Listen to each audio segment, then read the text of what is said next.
Welcome back to Lariat TV News. This week we have details on Penland Dining Hall's health inspection score. I'm Irma Peña. And I'm Owen Carson. Before we get into that story, an all-faculty financial meeting happened Tuesday. Baylor is making financial changes that will affect faculty's retirement and students' wallets. LTVN's Jacob Sowers has more on President Linda Livingstone's meeting with the Presidential Council to hear about the changes. Baylor University's president, Dr. Linda Livingstone, and several members of the President's Council met with faculty Tuesday to discuss updates on Baylor's financial repositioning that was announced on February 24th. We gave tremendous amounts of consideration to the best ways to position us for the future to continue to be really strong as an institution. But we also recognize that in doing that, it could be really difficult for our institution and that we would probably experience some pain in that process. When the initial changes were announced, the entire Baylor community expressed concern for what was next. However, the faculty are now concerned for their future, specifically when it comes to their retirement. When it comes to Baylor's 10.8% retirement contribution, it was found to be outside of the norm. Most private institutions are around the 8% range. So we made the decision to provide, again, another lever, the 3% merit pool to address inflationary concerns for faculty and staff. In order to avoid even deeper financial cuts, the President's Council discussed that the alternative would have been pushing the cost directly to the students. Students would have faced approximately 11% tuition increase. However, to also balance the FY28 budget, as you mentioned in the second year, we would have had to increase tuition an additional 14% in the coming year alone. With these changes coming into effect next year, students and faculty should expect a 6.5% tuition increase, a reduction of retirement benefits from 10.8% to 8%, and roughly $25 million in cuts across the colleges and schools over the next 2 years. For Lariat TV News, I'm Jacob Sowers. A recent health inspection revealed a violation involving a hand-washing sink with insufficient cold water at Penland Dining Hall, leading to a lower than usual score. LTVN's Maren Small gives you the rundown. Rumors spread quickly this week about conditions inside Penland Dining Hall, with some students claiming serious health violations. While those rumors were exaggerated, an inspection issued at the dining hall was confirmed. At the time of the inspection, all issues were solved, but because of the severity of some of those, one, the cold water to the hand washing sink being one of those, it did require re-inspection. So that inspection occurred about a week and a half after the event. Officials say the initial score of 80 is the lowest the university has received, but emphasize it does not mean the facility failed and the systems are in place to monitor food safety and temperatures. We take the health and safety of the students very seriously, and we want to ensure that students feel safe and confident. After recent health inspections at Penland Dining Hall, some students are raising concerns about safety and transparency in one of Baylor's busiest dining halls. I hope they just have more integrity, like doing the safe practices even when they're maybe not being monitored, or even if other people aren't following them as strictly, they're taking the right measures to do what they're supposed to do. Dining officials say the hall received a 100 on re-inspection and there have been no health risks. But students and parents say rebuilding trust may take time. For Lariat TV News, I'm Maren Small. The Marty Museum hosted the Baylor Student Art Exhibition BASE and award ceremony this week. The exhibition gave students who have taken at least one studio art class the opportunity to submit and get their works judged by a professional. While many students submitted works, most were not accepted. However, aspiring student artists are encouraged to keep making art and submitting their works. It's a great way to get your foot in the door and get into the experience of showing your art to people and, talking to people about it, and dealing with the professional side and seeing yourself as a studio artist. Baylor is encouraging students to have tough conversations rooted in respect and care. Civil Discourse Week brings students together to talk about some of today's most debated issues and topics. Abby Roper has more. From immigration to abortion, these are conversations that can easily divide people. But during Civil Discourse Week here at Baylor, students are encouraged to have those conversations, to talk with others and talk about their differences. In a time where disagreement can quickly turn into division, one of the goals in Baylor's strategic plan is pushing for something different, conversation rooted in respect. Civil Discourse Week, hosted by the Office of Intercultural Engagement, took over campus this past week, giving students a space to engage in meaningful dialogue through different on-campus talks and events. Civil Discourse Week is kind of the height of everything that we've been working up to and planning for here at Intercultural Engagement. It looks like us carrying out one of Baylor University's big parts of their strategic goal, which is to foster civil discourse on campus. Discussing hot-button topics and conversations around faith, identity, and politics. These discussions center around issues that can often feel uncomfortable to talk about. We just wanted to really have this week to promote, hey, it's okay to disagree with someone. It doesn't mean that you don't have to dislike them. You can really love the person you're disagreeing with. And it all ties back to our mission of educating men and women for leadership and service, integrating academic excellence, and Christian commitment within a caring community. And I think about that caring community piece.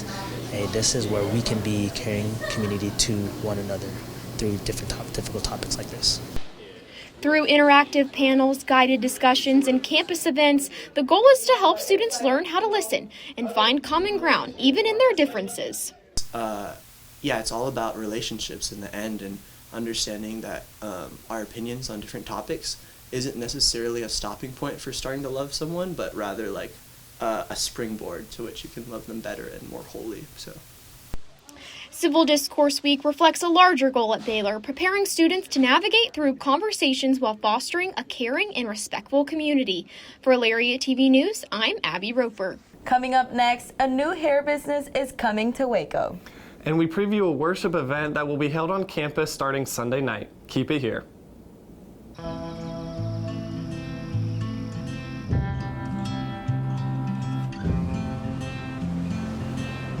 Blessed are the catalysts, sparking invention from the unknown.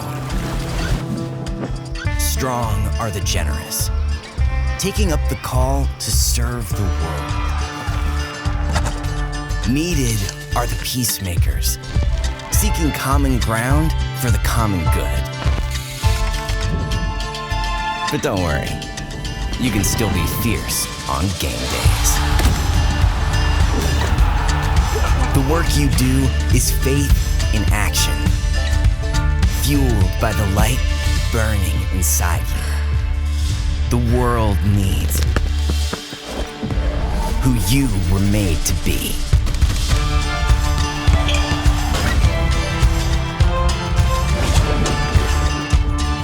Dare to be you, indeed.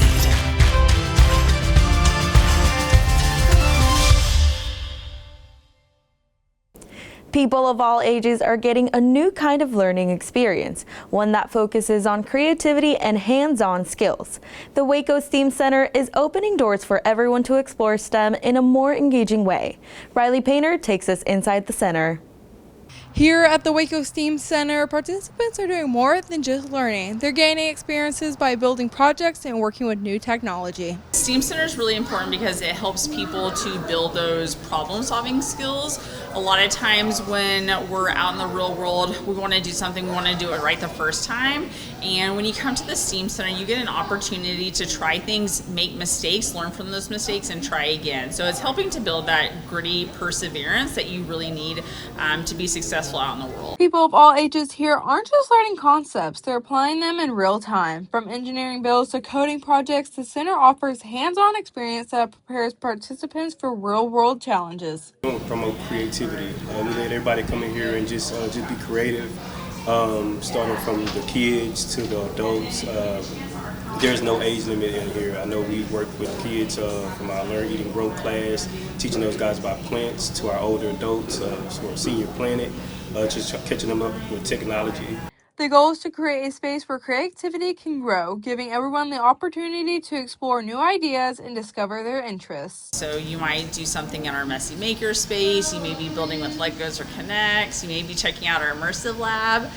We have tons of courses and workshops, again, for all ages. It might be something in cooking, robotics, coding, sewing, art. Pretty much if it has to do with science, technology, engineering, arts, or math, we've got something like that going on. As participants continue to grow these skills, the Waco STEAM Center is helping shape a more innovative and prepared community. For Lariat TV News, I'm Riley Painter. A popular hairstyling studio is making its way to downtown Waco. Dry Bar, known for its signature blowouts, is set to open in the Riverfront Lofts development along University Parks Drive. Downtown Waco continues to grow with new and nationally known businesses being added. The business strip is a mixed-use development designed to create a more walkable and experience-driven environment. Projects like this and the addition of well-known brands are part of a bigger effort to attract new investment and give residents and visitors more things to do while in downtown Waco. The city's economic planning team encourages Wacoans to reach out with any ideas for new additions to the downtown scape. Dry Bar is planned to open early fall of 2026. Dry Bar is a great example of the kind of project that we're trying to replicate across the city. Thoughtful retail, walkable. We want everybody to enjoy coming into downtown, and we want them to see it as a place that's like a living room for the entire community. Baylor University hosted the Pruitt Memorial Symposium, bringing together students, faculty, and community members for a day of discussion and learning. The symposium focused on key issues in communication, including journalism, media ethics, and the role of storytelling in today's society. The event featured guest speakers and panel discussions, giving attendees the opportunity to hear different perspectives and engage in meaningful conversations. Organizers say the goal of the symposium is to inspire future communicators and encourage critical thinking about the media landscape. The Pruitt Memorial Symposium continues to serve as a space for education, dialogue, and professional growth at Baylor. The Pruitt Memorial Symposia is a university-level event that looks at a compelling issue and includes a Christian view in looking at that critical issue of the day. So the theme this year is health and innovation. So we've got scholars looking at it from all sorts of different angles. The Office of the President and the Provost held a Meet the Author discussion at Moody Library Tuesday with author Serhi Kudelia. I have more from the scene.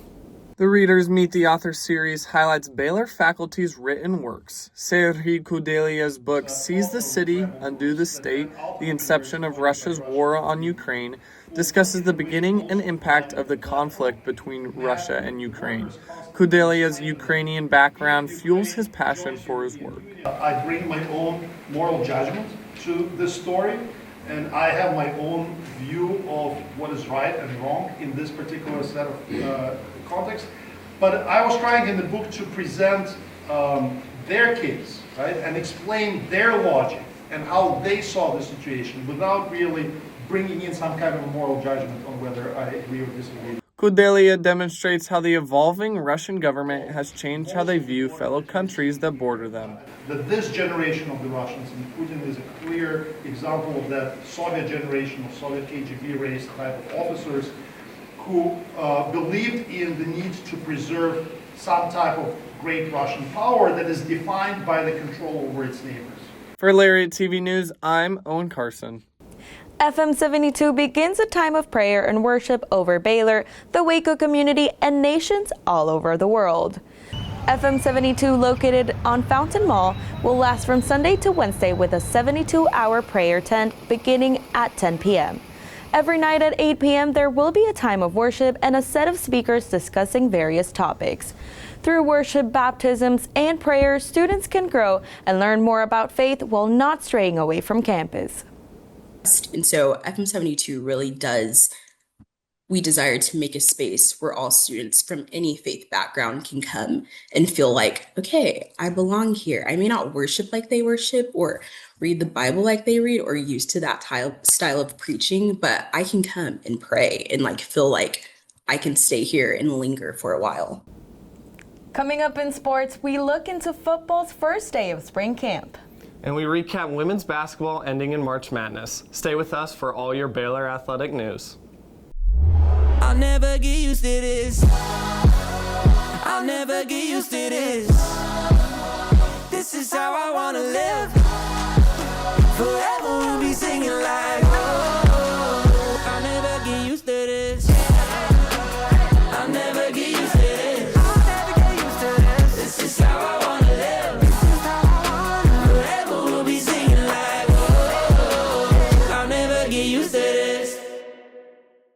On Tuesday, Baylor football had its first day of spring camp.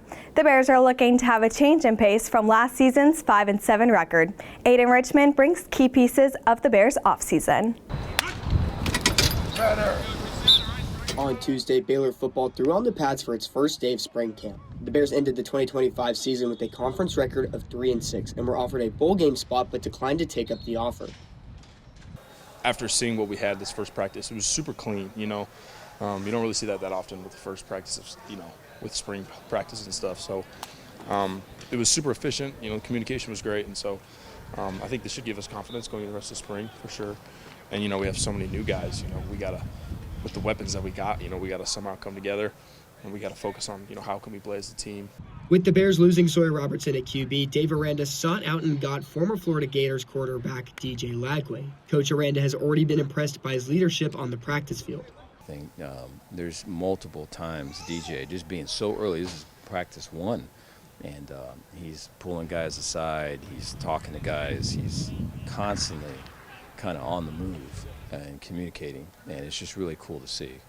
On the defensive side of the ball, many new faces have joined the team. Headlined by new defensive coordinator Joe Klanderman, who is coming to Waco from Kansas State. He is taking over a defense that averaged giving up over 32 points a game and had the second worst run defense in the conference. I mean, a whole lot of change. Off-season we knew, like, you're seeing your coaches text, like, hey, I'm leaving, they're calling you, I'm leaving. Like, new coaches are coming in, you're meeting all these new guys. It's like, it's kind of chaos for a little bit, and then when everything settles, you kind of get to figure out, like, once, like, the new wears off, like, you get to figure out who guys really are underneath. And I think we got the right guys, right coaches, and I think we got guys that want to win and are bought in. Baylor football opens the 2026 season taking on former Baylor Bear Bryson Washington, the now Auburn Tiger. And with athletic director Doug McNamee's fan-first initiatives being sprinkled and teased this spring to create a better and more positive game atmosphere outside and in the stadium, the question on fans' minds is this: can Dave Aranda and the Bears match that energy on the field?